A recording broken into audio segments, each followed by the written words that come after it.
زه هم چې د پښتنو د زرګونو کالو تاریخ عکاسي پکې کړې ده. سایل صاحب وایي چې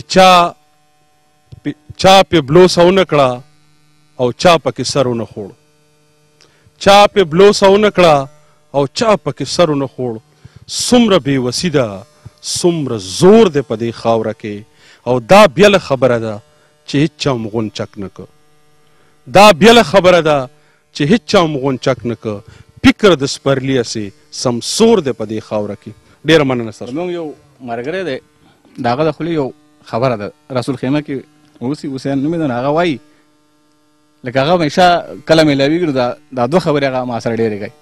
وایي نه مې تن نه مې وطن شته، نه مې تن نه مې وطن شته، او نه مې امید د کفن شته چې خښ پشمه.